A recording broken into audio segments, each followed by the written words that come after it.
Welcome to my latest experiment. This is a big one, the one I've been waiting for all my life. What is it? Try to imagine all life as you know it stopping instantaneously and every molecule in your body exploding at the speed of light. Oh my God. The cream will rise to the top, oh yeah. And I am the voice of the voiceless. And there is no one that does it better. The Guy and Harley podcast, streaming all over your face. Perhaps that was the most important part. Can you dig it? Can you dig it? Can you dig it? Pigville on the internet. They say, damn yea, it be stupid to diss you. Even your superficial raps are super official. Even I know that one. It's Kanye West. Well, there's a bit of a giveaway there, but well, because it says yay, it could be Tony Yayo. I guess it Tony could. Yayo, straight out of jail. It could be that rapper who has fallen off the face of the earth. That obscure rapper who was obscure even when he was big. Member of G Unit, the worst member of collectively known as the worst member of G Unit. Yeah. I'm the Tony Yayo of HGH. You are, which is our rap group. you're the Bizarre of HGH. You're like Bizarre from D12. HGH is our rap group. Well, first off, welcome to the Guy and Harley podcast. I am Guy Pigden. And I'm Harley Neville. Yes, HGH is our rap posse, our rap group, which features me, Guy Pigden, G Peasy, Harley Neville, H Bomb, and Hamish Gavin, aka what the homosexual. The homosexual. The homosexual. I don't think he actually really likes that rap moniker. This one. Yeah, so we're actually rappers as well. We're pretty terrible, but we have a great time. And well, actually, Hamish can rap, but Guy and I are pretty shocking. But we have a great old time. But what I'm saying is, I'm the worst of the worst of a bad bunch. Yeah, and but I'll tell you what we do well though is we make funny videos and record the songs well and just make it seem like we're actually good. Yeah, we give the illusion of being good. Well, that's all on YouTube. So just look up Pigville rapping and you'll find it. Yeah. Now, had a couple of topics, but look, this is a filmmaking podcast. This is a life podcast. And I wanted to start things off with a film that I recently watched called Muck. Yep. M-U-C-K. Now, I had an interest in this film because it was playing at the same film festivals that our film was, or one of them. I Survived a Zombie Holocaust. So it was playing at the same festivals as the LA Scream Fest. So I always have a bit of an interest in, it's like what else is going on, what else is happening in the film world. And so that's why I sort of wanted to check this out. Now, what I've found as a film viewer is I'm quite easy to please. I've got quite low standards, really. That's bad. Well, not only as a film viewer, it's good. As a filmmaker, it's bad. Here's hoping none of that translate into your filmmaking. But it's in terms of like genres, different types of genres. I enjoy pretty much all of them. I can enjoy any type of film as long as there's something good about it, something redeeming about it. It doesn't have to be amazing for me to still get a lot of enjoyment out of it. Mm-hmm. And also, what I found is like, as you become a filmmaker, you become more forgiving of films because you realize how hard it is to make a film. Yeah. So, like, what people don't understand, when you watch a film, you go, shit, didn't like it, fucking shit. Yeah. That took 3 to 6 years to make. Yeah. That thing that you dismissed with one comment. Offhand comment. You dismissed hundreds of people's work over years and years just like that. Yeah. And what people don't understand is it is really hard to make a bad film. Yeah, well, so just to make a bad to mediocre film is incredibly difficult. Yeah, well, it's a big achievement as well, just to have completed a film, done all that finishing, all that work required, and then sold it and released it to, sort of a stage where people can actually see it. Well, actually, it's actually a massive achievement to release a shit film. It's huge. Yeah. So firstly, congratulations to the makers of Muck. But this is the other thing too, is I think when you start your film career, you are quite snobby. You're like, yeah, I can do better. Like everything you're thinking, yeah, I can do better. Yeah. Everything you're thinking is like, oh yeah, it was a bit shit, but wait till I get my shot. I'm just coming and fucking kill it. Yeah. I'm gonna just be the fucking man. To be fair, that's what we did, though. These idiots don't know what they're thinking. What, came in and killed it? Yeah, with Zombie Holocaust. Yeah, we came in and killed it. No doubt about it. Although that was, I guess, 12 years into the process. Yeah, exactly. We didn't kill it initially. No. But so then that arrogance quickly sort of becomes humility. Because, when you do make that realization that, films are actually difficult, you're kind of like, hang on, guys. All your friends are like, that was fucking bullshit, wasn't it? You're like, well, hang on, guys. They had a lot of great production values or some nonsense. And so you actually become more forgiving. So I'm at my most forgiving. And I was quite an easygoing filmmaker to begin with. You get a lot more upset at films. Yeah, well, most films upset you. Yeah. I'm a very picky audience member. Like it doesn't take much to take me out of the reality of the film. And once I'm out of the reality of the film, you're very unlikely to get me back into it. So you got angry that Iron Man blasted out of his cave and fell into the sand. You were like, "This is stupid. He'd be dead. He'd be fucking dead. This is dumb." Well, that is stupid. But are you sure? I do sort of recall that. I think I saw that from the trailer though. Or something. No, I didn't you actually watch the film. No, basically, sometimes what you do is you like walk in while I'm watching a film, right, and make a real annoying comment to completely shatter the illusion for myself and my own enjoyment. Yeah. Well, you just walk in and go, yeah, that would never happen, and then you walk out, and I'm like, oh, I guess it wouldn't. I guess it probably would. This is ruined for me, and I'm still be watching it for another hour. Yeah. Sorry, bro, but you got to trim the fat. You might as well just quit with your head. As soon as something like that happens, just tune out. Iron Man, one of the most popular films of all time. Popular doesn't mean good. We've covered this. Restarted the superhero genre. Kickstarted it. No, it didn't. Yeah, it did. Spider-Man. Yeah, but Spider-Man was Batman. The new Batmans. Spider-Man, sort of, I guess. But X-Men. Iron Man was sort of like, I guess, the start. It was a late comer. Well, no, it was kind of the first thing that proved that heroes outside of the most popular could be popular. Because Iron Man wasn't a franchise. No one really knew or cared about Iron Man at that time. Yeah. So it was kind of a proof that you could take these superheroes that weren't that huge and make them popular. Well, anyway, I'm a very critical viewer of films, and any little thing can kind of ruin it for me. So yeah, I'm opposite of Guy. Well, that's why we're a good team. That's true. And so anyway, normally I never want to bash a film, especially if I kind of know by proxy these people, which I do. But this is exactly what I have. Like, I'm so angry. I'm so furious. I have to really tear this film apart. Well, I'm just glad that they're probably not going to listen because, Oh, fuck these guys, man. It's a small these industry. Guys, I say with unequivocally, fuck these guys. Jesus. Like, now... These guys were at the same festival as us. And I would tell him to his face. Fuck you, bro. But this is a problem. Kill yourself. I would try, I would fully be a troll commenter on this film. So anyway, there's this film called Muck, right? I watched it out of curiosity. I want to see what it was about. And basically, this is the premise, right?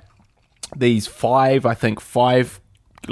teenagers or just past teenagers, college kids, come out of the muck. Come out of this swamp, right? Mm-hmm. One of them is critically injured and bleeding to death. Apparently, 2 other of their friends have been killed or disappeared in this event that we don't know anything about. Yeah. Now, right off the bat, you're like, oh, okay, well, I guess we're going to find out about what happens. You never, ever find out. There is never any explanation. The film just starts there and moves on from there. Mm-hmm. First thing they do, they go to a house, right? Where they all sit around talking and drinking, as opposed to, while this person's dying. While one person's bleeding to death and 2 of their friends have been killed. They're kind of chatting, right? None of them have phones. None of them. They all don't have phones. For some reason, one of them has ended up with just their bra and panties, right? Mm-hmm. And they've just been wearing their bra and panties the whole time. Is it a guy or a girl? Girl. All right. Okay, moving on. So she's in the bra and panties this whole time, never decides to kind of look in this weird abandoned house in the middle of the swamp.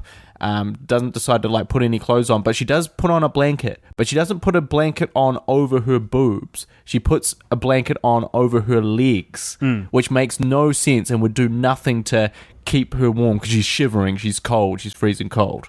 So and things are starting to fall apart already. You're like, why does no one have any phones? Why aren't they talking about the fact that these people have been killed?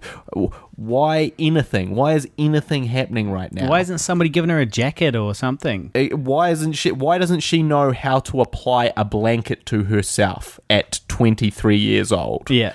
To warm up. And then one of the guys goes, look, we've got no phones. I'm going to go get us help. Okay. So he's off to go get us help. He's like, look, guys, let's split up. Basically. And they've already had this kind of meta conversation about like, oh, you're going to be the first to die because of this. And you're going to be the first to die. Or you're going to be second because of that. Which is all kind of meant to be kind of Scream and kind of meta and self-referential. But just comes off as kind of weird. So then one of the girls decides to go up and take a shower in this stranger's house because she's dirty. She's got some muck on her. While one of her friends is bleeding to death, the other one is, just, gone off somewhere. And so she goes up, has a shower, and there's a shower montage just to see titties. Mm-hmm. It's so exploitative that, this is the thing. I love boobs on film, right? I'm an advocate. Yeah, well, I mean, I so far I don't see any problem. Okay, I'm a huge fan, but it's so telegraphed as something that is, 1, unrelated to the plot completely, 2, unrealistic, 3, just completely, like, exploitative. Because I haven't seen it, but apparently she turns on a fucking radio, a shower radio, so they can play music over this montage, the booby montage. So her friend's dying downstairs, and she's upstairs rocking, jamming out along, taking off her clothes radio in the shower in the stranger's place. Mm-hmm. Also, like, she's not super dirty. She's not like covered in like mud. Yeah, she's got like a little bit of dirt on her. Yeah. But important question. Yeah. How them titties? They're good. Good. All right. Well, still not seeing a problem. Okay. So this guy, the other guy that's now gone to get help, goes into this bar, right, where these bunch of hot girls are standing around. Right. And then we kind of switch perspective to these hot girls who are not main characters and never become main characters, right? And one of them goes into the fucking bathroom, and we have another changing montage where she's like taking off her clothes because she swaps clothes with her friend. And why? Because she didn't like her dress or something. Oh, she's like, babe, I don't like my outfit. Yeah, basically. Can I borrow your outfit? Yeah, and you can wear my outfit because it fits you so much better. Yeah, and so then they go through exactly the same thing we've just seen in the shower. Yeah. Again, these aren't main characters. These are just completely diverging. So you see this nudity. Just guest tits. Guest attraction titties. Yeah. And apparently maybe some of them are Playboy Playmates or something. This guy walks in, that's who they've got their eye on, the survivor, who's meant to be getting help. So this dirty, bedraggled man, handsome guy. Sure, he's handsome, but he's he's just had a life or death experience, and he's dirty and in shock, presumably, and he comes walking into the bar, and they're like, that's the one, the one for me. And he staggers in. Rather than immediately go, give me the phone, I've got to call the police, I've got to call the ambulance. My friend's dying. My friend is bleeding to death and 2 of my friends have been murdered. He goes, oh, I'm dirty. I'm feeling dirty. So he just goes into the bathroom and cleans himself up. Mm-hmm. Again, nothing related to the plot. Completely arbitrary. Does he take his shirt off? I think he might. Or has he got abs? Yeah, he's got abs. Right, yep. And then he comes back in and starts chatting with the bartender and has a shot while he rejects this girl that's had this booby montage. So he's not calling anyone. It just makes sense. So you're like, just pick up a fucking phone. The first thing you do is burst in there and go, hey, everyone, my friend's bleeding to death. My other 2 friends have been murdered out by these crazy people. Please help me. Everyone, please. Who's got a phone? And instead, he has a shot with this girl that's trying to hit on him and uses his phone. Who does he call? The ambulance? No. The police? No. He calls his friend who's a 30-minute drive away and goes, "Hey, bro, can you come pick us up? Have you got room for 5 people?" And his mate's like, "Oh, man, 5 people? That's a lot, I guess." No mention, like, no, "Oh, hey, by the way, do you want to step on it? Because..." Didn't it used to be 7 people? Yeah, by the way, do you want to step on it? Because two of them have been murdered. And also my other friend is bleeding to death. Now, I thought I would call the ambulance and police, but instead I'm calling you, so this is really important information. No, he does not share any of that. He just goes, "Come pick us up." And at this point, I'm like, what the fuck is this film? What in the flying fuck is this film? But then it starts getting good. No. Oh. That's when the kind of these weird, like, swamp natives, like, who are completely white, kind of like albino guys, just show up and start killing people in the house. Right. Back at the house. But there's no explanation. There's no explanation. Like, who are these people? Where do they come from? Why do they want to kill people? Why do they want to tear people's clothes off before they kill them? Do they do that? Yeah. Yeah. So then there's another kind of a very exploitative, very like, and I guess the implication is that they're raping her, but it's shot really like beautifully and like lingering on her boobs and shit as they tear off her clothes and like before they like kill her basically, of one of these girls. And it's just like at a certain point you're like, this director is just a fucking creep. He's just a fucking creep who's like ogling girls through the lens of his camera and putting in these ridiculous montages. And so, yeah, all these people sort of getting killed, things are getting killed, blah, blah, blah. The guy who called for help runs back. So he's running back to his friends. His friend. He couldn't wait 30 minutes. He couldn't wait 30 minutes. He's running back to his friend. So the house is obviously closer than 30 minutes away. Yeah, on foot. On foot. Yeah. So why the hell didn't they just walk? Well, why didn't he just go, "Hey, has anyone got a car? Has anyone in this bar got a car?" Okay, so anyway, it continues. So anyway, he runs back. As he's running back, there's another random girl, right, getting changed with the window and curtains open, right? Just a random girl. Like, she doesn't become a character. Nothing, she's just there. Another titty montage. Yeah. Another titty fucking montage. But rather than this guy just keep running back to his friend who's bleeding to death and the 2 that have been murdered. Stops and has a look. He stops and hides in the bushes and just pervs at her for a while. Yeah. And then she kind of hears him outside and he goes, "Oh, shit." And then he just starts running back off to go back to his friends. He's like, "Oh, shit, my friend's dying." "Oh, shit. This is completely inconsequential to the plot. I better get moving." And then basically they get there, his friend arrives, who's incredibly racist, by the way. So his friend arrives, who he called, and he's with this hot Indian girl, right, who he calls a curry muncher and a terrorist at different points. Right. And that is considered flirting and banter. Right. But he's meant to be a racist character? No, he's meant to be kind of just joking, and they have this kind of will they, won't they relationship. Right. Like he's a fucking horrible racist, and despicable that you would hate immediately and find incredibly offensive if you were this girl that was stuck with him. Yeah. But instead, she's Jim Eaton. Not only that, they decide old school flatmate reference there. Yeah. Not only that, this guy that he's called up is pissed. Right? He's drunk, right? And he decides to have more drinks before drink driving to pick up 5 friends. Mm-hmm. So not is this film like fucking completely ridiculous and unrealistic, it also promotes drink driving and they turn it into a joke. And not like a funny joke. It's just like, here's this guy that's incredibly irresponsible and then he has more drinks before coming to pick them up. And he's like, "Oh, I don't know, I'm good to drive." Oh, and he's wobbling all about. And it's like, what the fuck? Well, why doesn't one of the other ones just start driving home? Well, one of them is like, "Oh, you good to," like, the Indian chick, I think, is like, "Good to drive." And he's like, "Yeah, sweet." And he's like staggering about, not good to drive. Mm-hmm. And he just drives. And there's no more mention of drink driving. He just drink drives half an hour to pick up 6 people. Right? Okay. So they all get there. Basically, these swamp people come, chop them all up. The film ends with no resolution as such. Basically, they've killed a couple of the swamp people in the swamp, right? The Indian chick has left.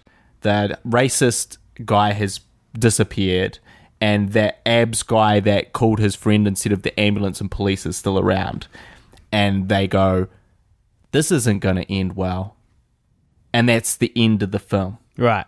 Which, in fact, sums up the fucking film. No, it doesn't end well. It doesn't begin well. It doesn't middle well. It is just a fucking terrible film. And there's some films that you're just angry. After you've watched them, you're angry that you watched them. You're fucking angry. I am angry, and I urge everyone to not watch this. Oh. Everyone. Oh. Everyone. This is a fucking abomination of a film. This is someone who cannot he cannot edit, he cannot write, he cannot shoot, he cannot do anything. Well, what? It wasn't shot nice, wasn't edited well. It was edited terribly. It was edited like some student had edited it. It was shot okay in the sense they had a nice camera. It was not shot well in terms of the coverage. Particularly, and obviously the script, which we have mentioned, is a fucking abomination. Well, look, I tell you what, I survived the zombie holocaust. Better be fucking awesome after this. You're not gonna find the same types of problems. But I think I did a little bit of research on the guy. Right? Yeah. This is his first feature film. Yeah, okay. But he hasn't been making films. He had some other career. Steve Walsh is his name. He had this other career where he's maybe a lawyer or something like that. Mm-hmm. And then he was like, no, filmmaking's my dream. Yeah. Well, keep dreaming, buddy. Well, it gets more and more disturbing, my friend. I'd just like to jump in and say, Steve Walsh, guy's speaking for himself here. You should cast me. I'm totally down for all the titty montages and stuff. Let me speak for me and the rest of the filmmaking and film watching community. Steve Walsh, retire or try a lot fucking harder. Steve, congratulations. Everything. Congratulations on your achievement. It's very difficult to finish a film. I'm with you, buddy. There's another quote where, someone is also like, they're out in West Craven. Yeah. As in Wes Craven, the director of the Nightmare on Elm Street films and stuff. And someone goes, West Craven, that place used to be cool, but the last couple years it's been pretty played out. And it's just like, you motherfucker. You motherfucker. How dare you? You're literally personally offended? How dare you talk smack about Wes Craven, who has more talent in his left fucking pinky than you do. This is a guy that has made classics, some of the greatest horror films in the world. Well, I think and you're gonna come joke. Yeah, but that's not, but it's like, okay, if that's a joke, best come equipped, son. Best come fucking strapped, son. Best come fucking with the big guns blazing, because your film is so good. Yeah. His film is so terrible by comparison to the worst Wes Craven film that it is laughable that he kind of tries to have a little dig at him.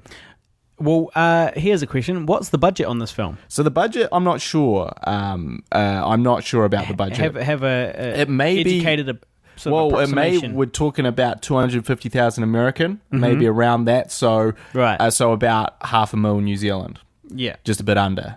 Right.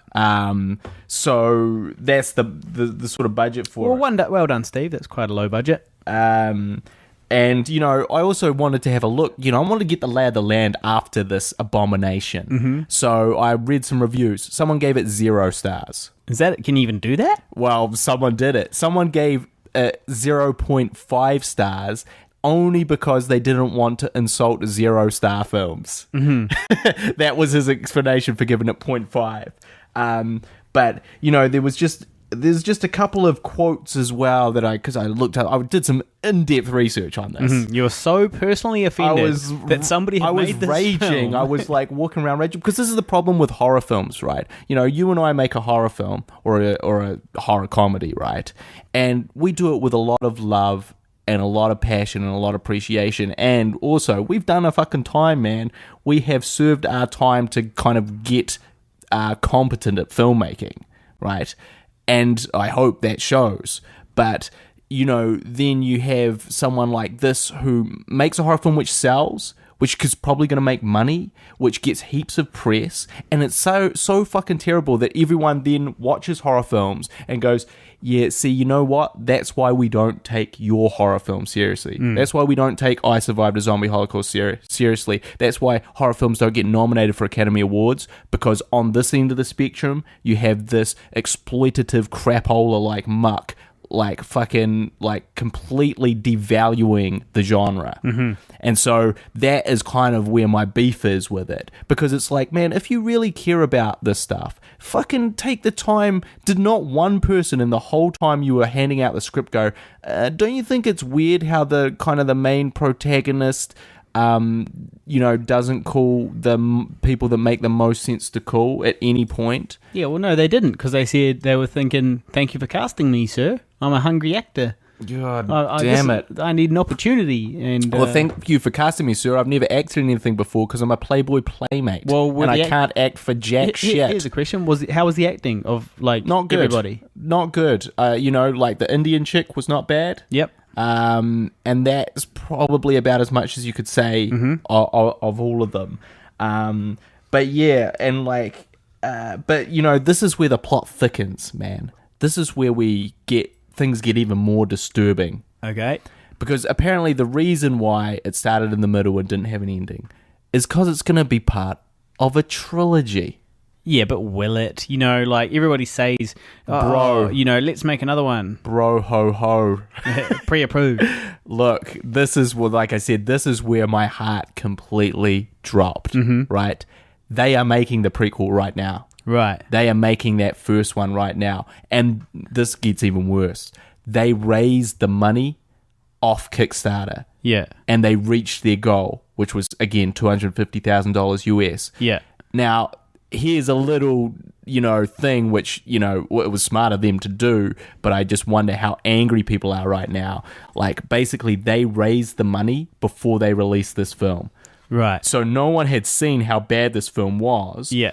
But it had cool posters, it had cool press, it had cool spin, yeah. It had these beautiful women with their boobies out. Yeah. And so everyone was sure, like, clearly like, oh, this looks like it's really going to be cool. So, of course, the prequel is going to be really cool too. Here, take all my money. Yeah. And so he has literally conned $250,000 US out of fucking these people that kind of like genre fans, enthusiasts, passionate people that just like horror films and want to see people succeed, and he is just shat all over them.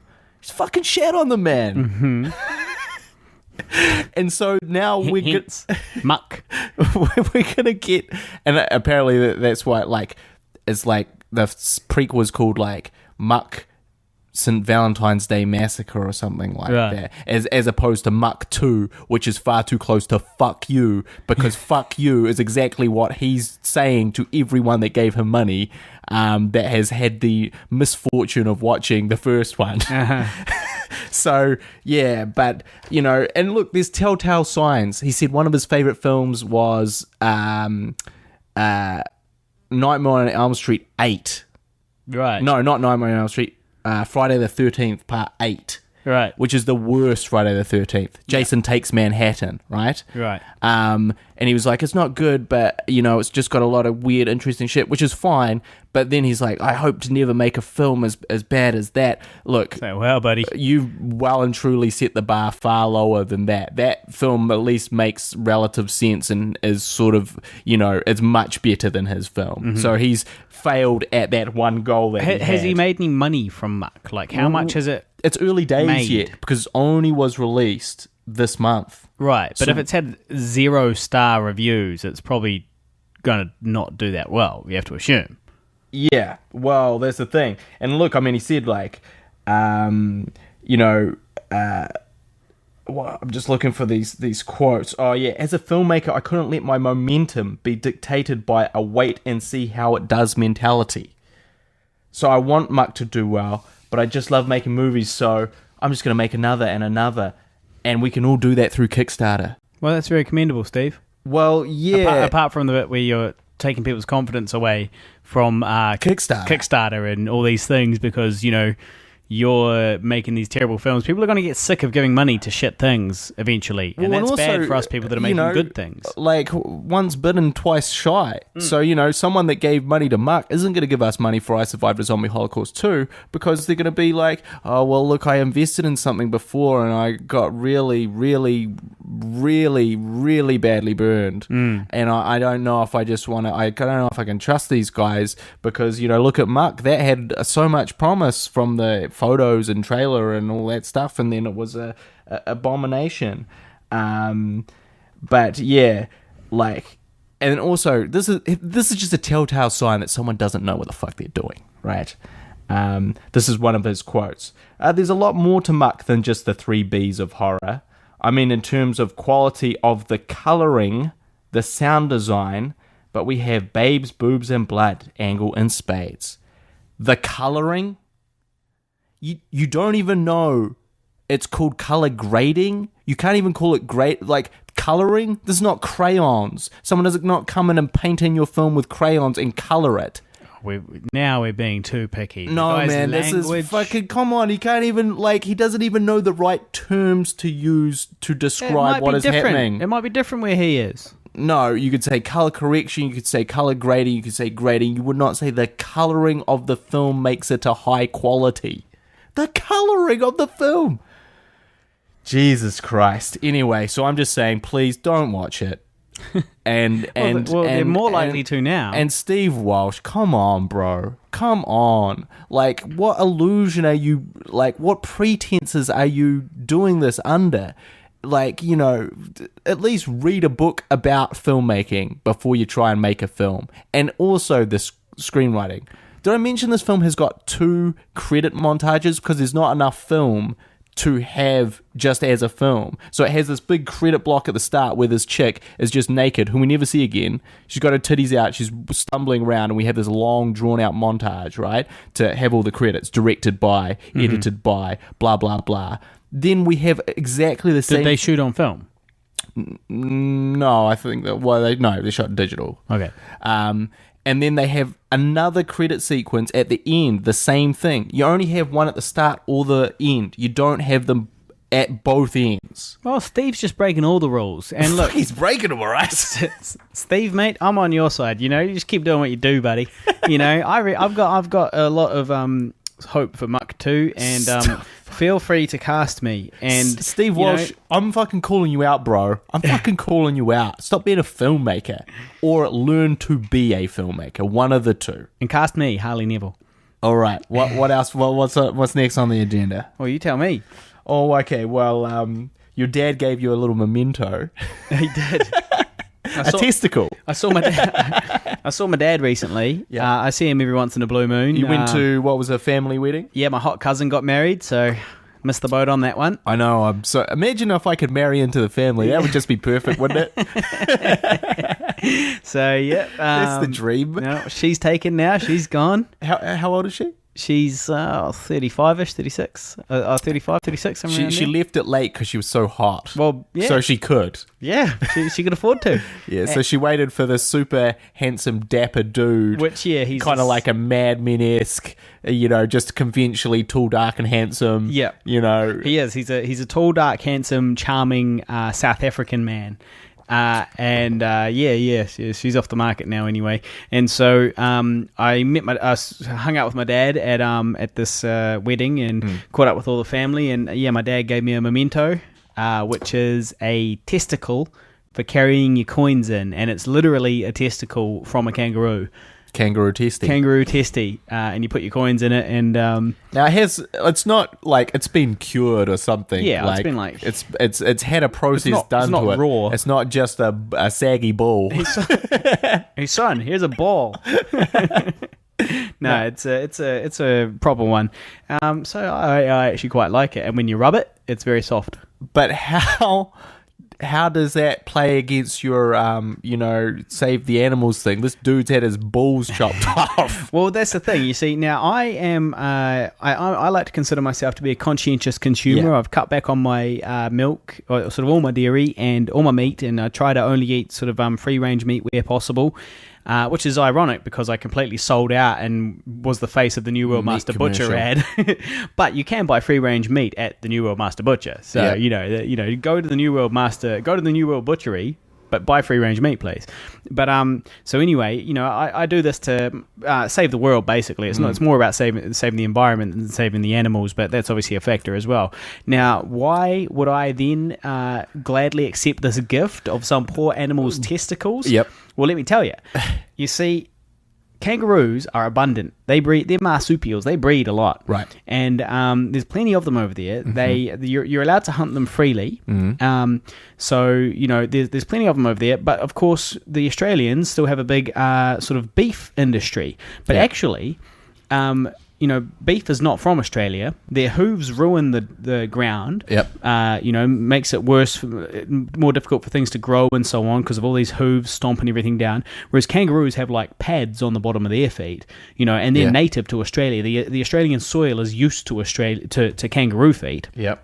And so what we need to do, and what the Australians should be doing, is transferring that meat industry from beef over to kangaroo. You could have massive kangaroo farms, and you get your leather from kangaroos, you get your fur and your beef, your meat and all that, all from kangaroos. Well, that's a big step in the right direction for the world. For Australia, It's better for Australia. It's good for us. You create an industry out of an animal that there's currently too many of, and reduce this harmful beef industry. So it's okay to use their balls as a purse. Well, that's what I'm saying. that's what I'm saying. It's like if we could turn the possum industry over here in New Zealand into something sort of really economically viable, commercially viable. That would be a good thing if we could start using, like if fur became really popular again, but we only used possum fur. Well, that would be very excellent for New Zealand's ecosystem. So there are certain situations where killing animals is actually the right thing to do. Kangaroo meat is quite tasty. Yeah, I've only tried it once. I tried it. My dad shot a kangaroo like when I was like 12 or something like that. We were out camping, and I ate it cooked over a fire and deep in the Blue Mountains somewhere. But he saved his testicles for 15 years and gave it back to me. Yeah. Okay. So yeah, thanks, Dad. I'm going to use that. So we got some little bit of fan questions. Yeah. So first we got Hamish Coleman Ross asks, are the Girl Guides really just a front for griffins to sell biscuits with what amounts to slave labour?